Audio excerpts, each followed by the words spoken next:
దైవజనుడు భక్త సింగ్ గారు, ఆయన గురించి మనం కొన్నిసార్లు కొంత అవగాహన కలిగి ఉండటం అవసరమే.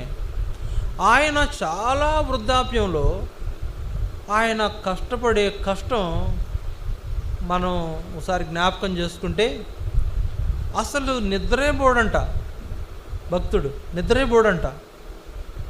ఏంది సంగతి అంటే, ఆయన వంతులు ఎక్కుని కాపలాగా చూశారట నిద్రపోతాడా లేదా అని. నిద్రపోవట్లేదంట. 5 అయిపోయిందంట, నిద్రపోవట్లేదంట, మోకాళ్ళ మీద ఉన్నాడంట. తెల్లారే వాక్యం ఏం చెప్పాలని ప్రార్థన చేస్తా ఉన్నాడంట. ప్రయాసమా కాదా? మోకరించి రాత్రంతా మోకరించి ప్రార్థన చేయడం ప్రయాసమా కాదా? మోకరించడం అంటే మనలాగా కాదు. ఆయన కాళ్ళు అడు దాపుకొని ఇటు దాపుకొని కూర్చోవడం కాదు. ఆల్రెడీ కూర్చున్నావా? చూసావా? కూర్చోలేకపోతున్నాం, మనం ప్రయాసపడలేకపోతున్నాం దేవుని కొరకు. కాబట్టి కాళ్ళు అటు దాపుకుని ఇటు దాపుకొని కూర్చుంటాం. ఒకవేళ కాళ్ళు మడత పెట్టుకుని కూర్చున్నా అటు ఇటు మార్చుకుంటూ ఉంటాం.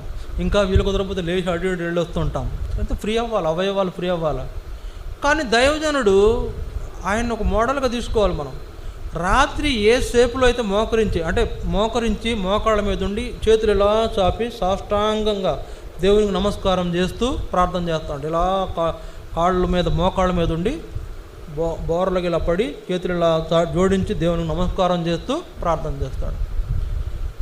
చూడండి, ఆయన కనిపెడతాక చూశారంట. 11 గంటలప్పుడు నేను చూస్తానని ఒకడు వెళ్ళాడంట, మోకరించే ఉన్నాడంట. నువ్వు పడుకో నేను చూస్తాను 2ంటికి ఒక ఆయన వెళ్ళాడంట, మోకరించే ఉన్నాడంట. మళ్ళీ ఇంకొక ఆయన 4 గంటలకు వెళ్ళాడంట, మోకరించే ఉన్నాడంట. సర్లే కాసేపు నిద్రపోతాడేమో చూద్దాంలే. 5ంటికి మళ్ళీ చూశారంట, మోకరించే ఉన్నాడంట. అంటే ఏంటి, మనుషుడు మోకరించే ఉన్నాడు, అసలు నిద్రపోవట్లేదు, అసలు అలసిపోవట్లేదు, అసలు కాళ్ళు కదపట్లేదంట, ఏం కదపట్లేదంట.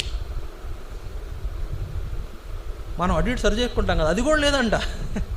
ఎట్లున్నాడు అట్లా ఉన్నాడు, ప్రార్థన చేస్తున్నాడు. ప్రభువా రేపు వర్తమానం ఇవ్వు, రేపు నేనేం సువార్త చెప్పాలో చెప్పు, రేపు నువ్వు వాడుకో, రేపు నేను ఎక్కడ నిలబడతానో అక్కడ నేను నీ మహిమార్థమై నిలబడినట్లు సహాయం చేయని ప్రార్థన చేస్తూనే ఉన్నాడంట. ప్రయాసమా కాదా? భక్త సింగ్ గారు ఎంత ప్రయాసపడతాడంటే, ఆయనతో కూడా ఉన్నవాళ్ళు చెప్పగా నేను విన్నాను. ఏం విన్నానంటే, ఆయన ఎంతో కష్టపడి వస్తాడంట. ఎక్కడికి? ఆఫీస్కి వస్తాడు, హెబ్రోన్లో ఆఫీస్కి వస్తాడు. ఎంతో కష్టపడి సుదీర్ఘ ప్రయాణం, కొన్ని 100 కిలోమీటర్ల ప్రయాణం చేసి ఆయన పరిచర్యకి వెళ్ళినప్పుడు కొన్ని 100 కిలోమీటర్ల నుంచి ప్రయాణం చేసి వచ్చి మళ్ళీ ఆఫీస్కి వచ్చిన తర్వాత రాగానే బట్టలు కూడా చూడంట. మళ్ళీ వెంటనే ఫోన్ వస్తుందంట, అన్న అర్జెంటుగా పలానా ఆయన చనిపోయినాడు, పలానా ఊరిలో ఎక్కడి నుంచి వచ్చాడో అక్కడ దగ్గరలో ఉన్న ఊర్లో ఇంకొక ఆయన చనిపోయాడు.